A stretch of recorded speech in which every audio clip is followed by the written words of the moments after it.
After a hiatus and a lineup change, the band Carnifex is finally back with a brand new album here in 2014 entitled Die Without Hope. I'm Chainsaw, and this is my review of this brand new album from the band. I've known about Carnifex for a couple of years now. I love the band. I love their past material. I love their sound. They're one of the few deathcore bands that I actually listen to now because I feel like a lot of deathcore bands nowadays, they don't really intrigue me that much, but Carnifex is one of the few that still intrigue me to this day, and I was excited about this brand new album because after hearing about this hiatus and going, wow, like is the band going to come back? Because seeing interviews from all the guys basically saying, we don't know if we're going to come back. We're just taking a huge hiatus. We don't know if we're ever going to come back or if we're just going to quit in a few years. I mean, who knows? But in 2013, they came back, and now in 2014, with the lineup change, Ryan, the guitarist, is out, and the new guy, Jordan, is in. That's what I was trying to say. And now we have a brand new album, Die Without Hope. Now, I will be honest, I went into this album 100% blind because I didn't hear any of the singles. I just wanted to be 100% involved in all of this music at once and just wanted to see if the band still got it. After this hiatus, after new lineup change, is the chemistry going to be there with this new guy along with the rest of the guys? Or is it going to feel kind of clunky and kind of weird with the new guy involved? Or is it going to just flow and just soothe and just go right through like it's supposed to and just be another amazing album from Carnifex? And that's exactly what we got. Another amazing release from the band Carnifex. Die Without Hope is just, all in all, just being truthful and just being upfront about it. It is a very brutal, relentless, and just slamming you with some of the most brutal riffs that I've heard of the band in the last couple of years. This is definitely an album that just keeps giving and giving and giving. It's jam-packed with brutal riffs, some heaviness, some chuggy riffs, some amazing breakdowns, some well-executed, well-thought-out solo work, and overall just the quality of this album. It just features 10 of some of the most amazing songs that I've heard from this band in a little bit.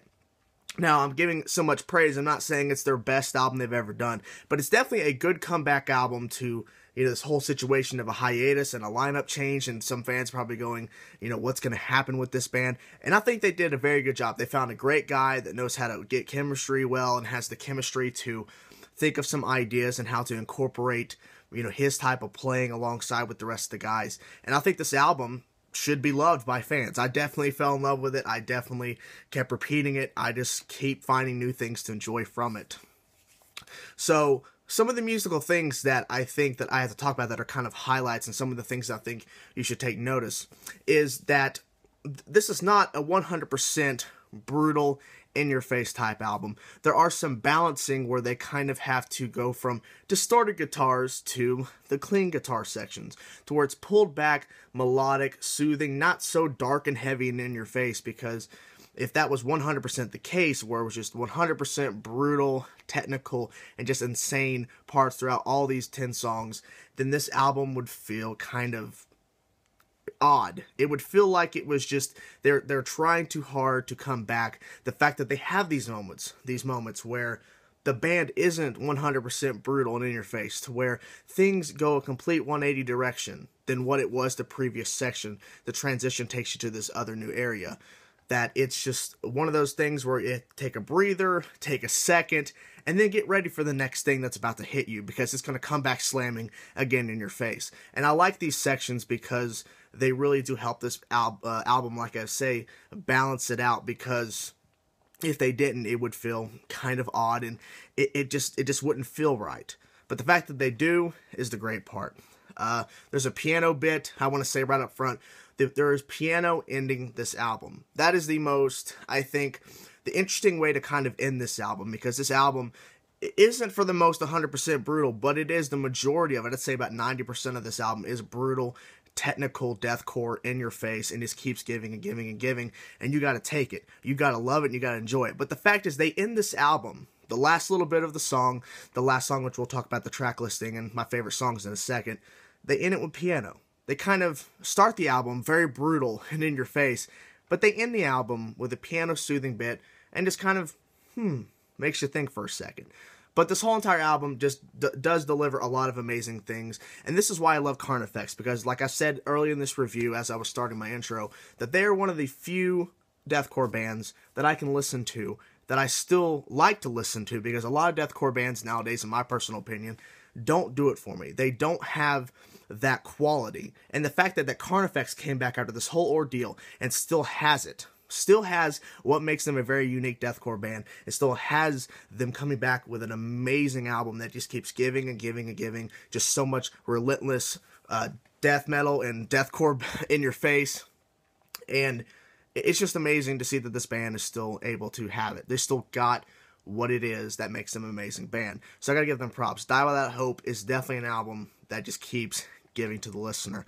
Go through my favorite tracks from the album. I'm not gonna go through all of them, just give you my personal favorites, and then we'll go through the band, and then we'll be done with this review. And we'll talk a little bit about the songs. Salvation is Dead is the opening track. This is the track that I instantly fell in love with first. Of course, it was the first track, but it really gave me so much because it gives you the sense of that it's okay. The band is okay, they're back, and they still have that sound that keeps on giving. And it's just an amazing song. And this song, Salvation is Dead, ends on a very interesting note. It doesn't end on a brutal note where they just keep on just throwing riff. It pulls back. It has this really interesting melodic section with the guitars, and it's very slow, and the band's just falling slow pace back. And it was just like, whoa, I like this little section. And then right before the ending, then they go back into some heaviness. But I like the fact that they have this break in the thing where it was just like a slow section to where they kind of, show, hey, like, check out this. This sounds beautiful, right? And then when you're finally getting used to it, then bam, they slam you again at the end of the track. Track number 2, Dark Days. I enjoy that track. That track is a very, very brutal track. I just love listening to that song, Dark Days. I love the lyrical content. I just love how that song was put together. It just sounds really awesome. Track number 4, Die Without Hope, is the title track, of course. And I like what they did with that song. I like all the transitions. I like the lyrical content as well. And I just enjoy how this song was just, like I said, put together, because some of the transitions, some of the riffs are just exciting and they're very catchy. And I just love listening to that track from time to time. Really good stuff there. Dragged Into the Grave, track number 6. That track is just brutal. It keeps on giving and giving and giving. I just love the sections. I love the drumming on that track especially. And I do enjoy the vocals a lot on that one too. Rotten Souls, track number 7, same thing there. A lot of great transitions, a lot of great riffs, a lot of great moments on the drums. Once again, the drums are a lot of things. Drums, a lot of positive stuff, and we'll talk about that as we get to the actual personnel. But the drumming, man, that's something you got to look into.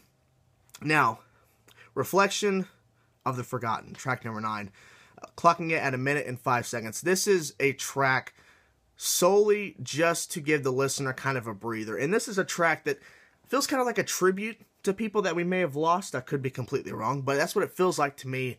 And I just love listening to it because it's very peaceful, very soothing, and it's transitioning to Where the Light Dies, the final track. But Reflection of the Forgotten is definitely a track that, it was kind of an eye-opener. It was definitely something a little bit different from what I was hearing. I mean, there's melodic sections and stuff like that, slower sections leading up to this song, but this song, it feels different. It feels like it kind of was just like a good way to kind of transition from track 8 to track 10, and it was just like, we should make this a standalone track.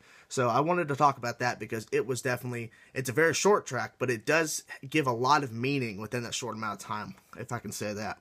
Now, track number 10, Where the Light Dies, the final track, an epic track with a lot of great stuff going on with it, and all of them sound amazing on this album, but especially Where the Light Dies. And like I said earlier in this review about the piano ending the album, the ending of the song is piano. It's very soothing, it's peaceful, and it kind of makes you, like I said, go, because it's a little bit different, but I like the fact that they do end it on this kind of note, because they start the album on a completely different note, the brutal, deathcore in your face. So let's go to the actual band members, Carnifex themselves. Let's talk about first some about Scott on vocals. His vocals are amazing. He is back. He sounds amazing. In my personal opinion, he sounds better than he did on the last album.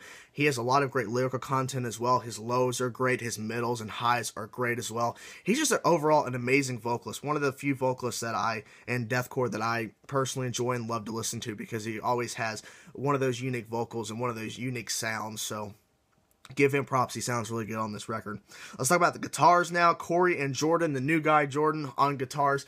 The rhythm playing is what you'd expect from Carnifex. The sound they have is very, very heavy and brutal sounding, and the rhythm playing is, you know, a mixture of technical riffs with some more chuggy riffs and breakdown type riffs, and overall just there's also some new variety of riffs as well that, you know, it's not really necessarily maybe not new to Carnifex, but it's always nice to hear about these riffs that come in that are not necessarily placed in certain categories, and it was just kind of interesting to hear these different types of riffs and hear the older type of riffs that were used to Carnifex kind of blending together and just hearing a huge amount of riffs. There's so much riffs within this album. You really got to listen very closely to catch every single riff because there's a lot of transitions within these tracks.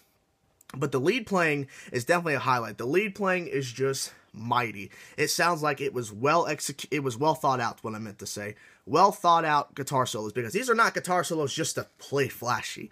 These are guitar solos that are well thought out, well organized, of where, you know, what part am I going to play these notes? And then the rest of the band's thinking of ways they can follow that, because it's not just random playing and then a guitar solo shreddy, shreddy, shreddy. It's just flashy and you're just showing off.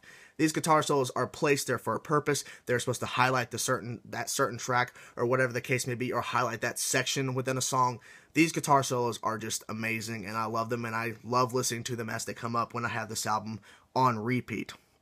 Fred on bass. I will have to say the bass is not really noticeable in the mix unless I put on big headphones and I can just hear the bass thumping through. That's the only way that I can really hear the bass that clearly. But when I can hear the bass, it sounds heavy, it sounds mighty, and it sounds like it's going right along with the guitars and everything else, and it's fitting right along. But other than that, the bass is not really audible that much. I wish it was turned up a little bit more so I could hear it in the mix, but overall, Fred did an amazing job on bass, keeping up with these guitar players and drummer and vocalist. Man, it's probably not easy because there's a lot of fast sections.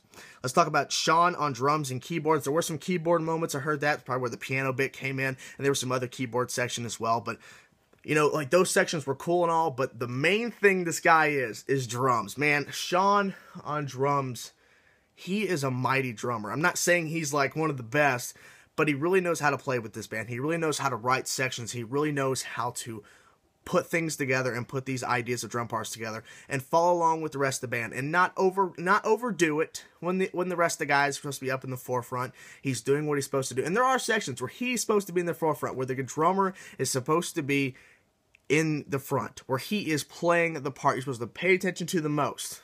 And that's when he shines. But on this whole entire album, he does shine with his drumming. He's an amazing drummer, and good props. The production, I think, sounds great. The band sounds great. And Die Without Hope is an amazing return of Carnifex. So that is my review, guys. My rating for this album is definitely going to be a 9 out of 10. It is an amazing release. It keeps on giving to me. I love this album, and I'm going to go listen to some more now. So thank you guys for watching the review of Carnifex-Die Without Hope. I'm Chainsaw. Thank you guys for watching. Again, if you liked the video, like the video. If you want to see more or my content, click my name or subscribe to see more. Thank you guys for watching. See ya.